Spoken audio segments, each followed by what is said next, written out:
Okay, so today I'm going to be talking to you about my first patient. And my first patient was actually myself. So it was actually myself because I had back pain myself while I was studying physiotherapy.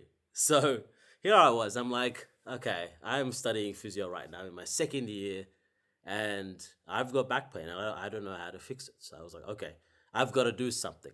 Anyway, so I'm going to tell you about how I really got a passion for back pain because I experienced it myself and I experienced how debilitating it can be. So rewind a few years, not that long, but a few years, and I was training hard. I was in the gym pretty frequently. I've always liked the gym. I've always liked training, and it just like I just felt strange if I couldn't move properly because it was almost like part of my identity, right? Going to the gym, being strong, and just feeling good about myself in that way. So when I hurt my back for the first time, it really kind of cut deep because, as I said, it was part of my identity to be strong, right? And it was so bad because even if I stood up for like maybe 5-10 minutes, I would just be in so much pain that I had to like bend down or sit down. And if I walked or if I ran, I used to really like running as well, and I couldn't even run. I couldn't run like I used to run like long distance, like 5-10 Ks. And I used to be quite fast, and I couldn't even run. So I was thinking, what the fuck's going on? And to top that off, it was even more embarrassing because I was studying physiotherapy, and I was like, I can't get this sorted, right? So I obviously did my own research, and then I realized maybe later down the track exactly why I was in pain and why and how to best fix it. But I didn't realize it at the time. So it was interesting because I was actually also um, preparing for a powerlifting competition. So I had a powerlifting competition, I think, in maybe I was really into powerlifting at that point. I think it was like 6 months down the line. And the goal was to do a 200 kilogram deadlift, because that was my favorite lift, at a weight of, I think I was like 68 kilos at that point. So I was really light, but pretty strong for my weight. And I couldn't, I was pretty far off that.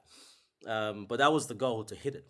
And what I did was I treated myself. I did the rehab. I didn't have money to go to a physiotherapist or anything like that. So I was like, no, I don't need to go to a physiotherapist. I'm studying physiotherapy. I can treat myself. And I think there's something very empowering when you know what to do, when you see what's wrong with your body and you feel it. And then you can feel, okay, when I do these exercises, I feel better. When I do these exercises, I don't. So I learned a lot about the body. I learned about how to balance the body in terms of the muscle imbalances that I had for my own body and what corrective exercises to do to make that better.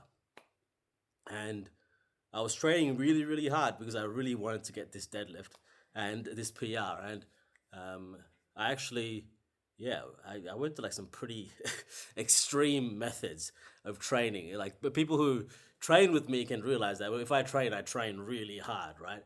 And when it comes to deadlifting, it's like serious business. So for me, I realized that to build strength, you needed to obviously lift heavy and be explosive. And when I had a bad back, that was a problem. So I really made it a priority to heal my back and then eventually work on the higher reps, sorry, the higher weight, lower reps, so I could really build that strength. And one of the things that I used to do when I was training deadlifts, I don't know where I came up with this, maybe someone told me this or something, but to really hit like a heavyweight, you've got to get in the zone. You've got to get really angry, right?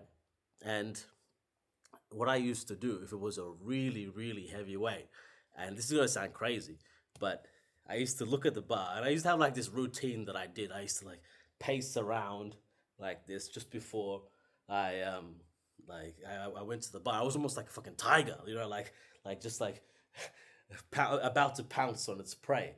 But what I would do just before I went to lift the bar is I had a girlfriend at the time. And I would visualize my girlfriend getting bashed, right, by somebody else, getting attacked. And that would just give me like this fucking like fuel of rage or this anger, and I'll just like channel that into the bar, and I'll just lift it off the ground, right? So that's what I used to. So I went to like extreme lengths. I trained really, really hard. I actually ended up winning that powerlifting competition. Actually, I did get that 200 kilogram deadlift in the end. But the competition was interesting because you have like three attempts, right? So you can you can like to hit your max weight. And I remember after I did the first one, my back was fucking killing me. So I had my girlfriend at that time. She was like doing like massages. She was great in between each reps. And then I did the same sort of routine, and I hit that 200 kilogram deadlift. So that was a really big moment for me. And that was really cool because I was like, okay, I healed myself, and that really helped give me confidence. When I was studying physiotherapy, and also as a physiotherapist, because I healed myself. I used my knowledge to heal myself, and if I could do that with myself, then I can do that with everybody else. And again, I want to mention like it's so empowering being able to know exactly what your body needs and healing yourself in the way that you want, not with like relying on someone else, and not relying on painkillers, not relying on drugs, not relying on surgery, but doing it by yourself. And yeah, that's a little story of, I guess, the origin story, you can say. Um, and yeah, that was a really important time for me.